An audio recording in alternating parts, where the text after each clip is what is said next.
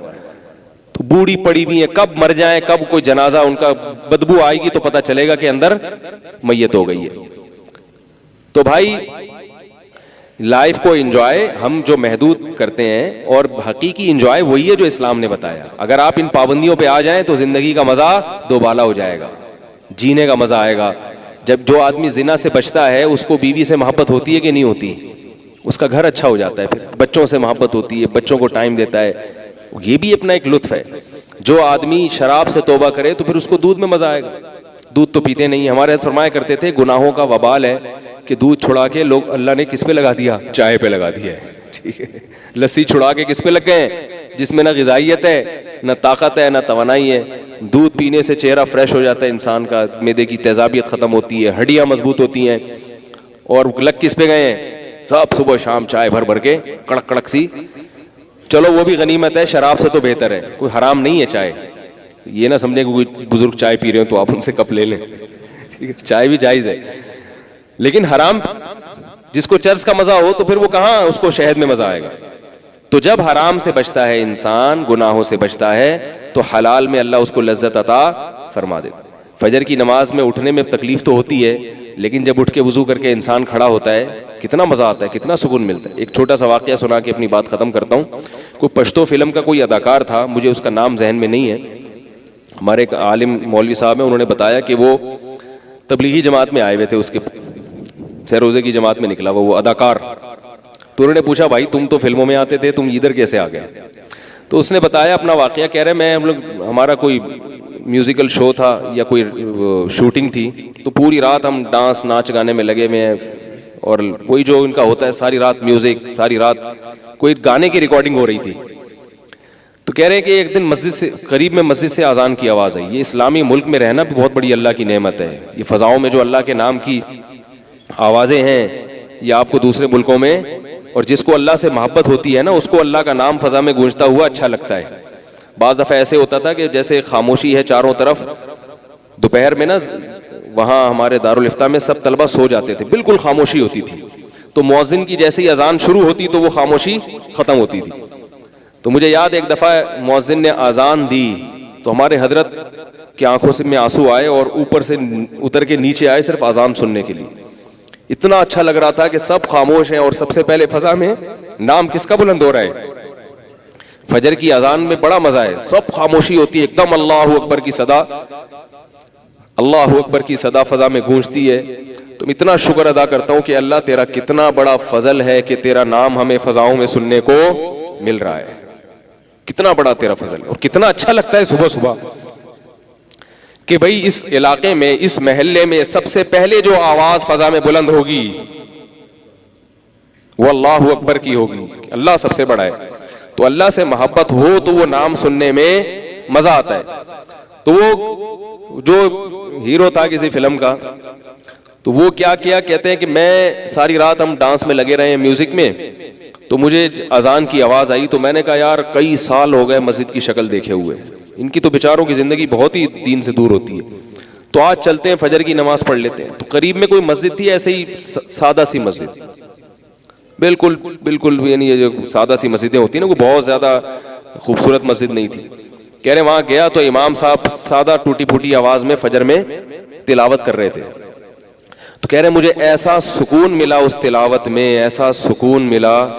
میں نے کہا سکون تو ان لوگوں کے پاس ہے, موسیقی کی دھنوں میں وقتی لذت ہے, وقتی لذت, حقیقی سکون نہیں ہے. جیسے چرس اور ہیروئن میں وقتی لذت بہت ہے مگر ہیروئن کی زندگی تباہ ہو جاتی ہے, ایسے ہی موسیقی بھی ایک نشہ ہے, وقتی طور پر تھرک لیتا ہے انسان, تھوڑا سا مزہ آ جاتا ہے, اس کے بعد اس کا سکون آہستہ آہستہ اسے ہر وقت وہی چاہیے، ہر وقت وہی، جیسے ہیروئن کو ہر وقت ہیروئن چاہیے نا، ایسے ہی موسیقی کے رسیالے کو ہر وقت کیا چاہیے؟ موسیقی چاہیے ہر وقت. وہ خاموشی سے وحشت ہوتی ہے، اور جس کے دل میں اللہ کی محبت ہو اس کو خاموشی میں سکون ملتا ہے. سکون خاموشی میں ہے، شور شرابے میں نہیں ہے. جتنی خاموشی ہوگی اتنا ہی زیادہ سکون ہوگا. تو کہتے ہیں مجھے فوراً خیال آیا کہ یار یہ کیا ہے جو میں جس کے لیے اتنا، یہ سب کچھ سکون کے لیے لوگ کرتے ہیں نا. تو کہہ رہے ہیں کہ میں نے کیا کیا کہ میں نے کہا چلو اب ایک اللہ نے ایک راستہ دیا ہے تبلیغ کا. کسی گناہگار کو خیال آتا ہے نا دین پر آنے کا تو وہ کس راستے کی سلیکشن کرتا ہے، کیونکہ اس راستے کے علاوہ یا تو خانقاہوں کا راستہ ہے، اور اس کے علاوہ پھر کوئی ایسا راہ، وہ کہیں بھی جائے گا نا تو فرقواریت میں مبتلا ہو جائے گا. وہ بجائے اس کو گناہ چھڑوانے کے ٹانگیں چوڑی ٹانگیں پتلی، زور سے آمین آہستہ آمین، وہ کافر وہ دار اسلام سے، یہ سارا حساب کتاب. تبلیغ میں ایک اچھی خوبی ہے الحمدللہ کوئی ادھر ادھر کی باتیں نہیں کرتے.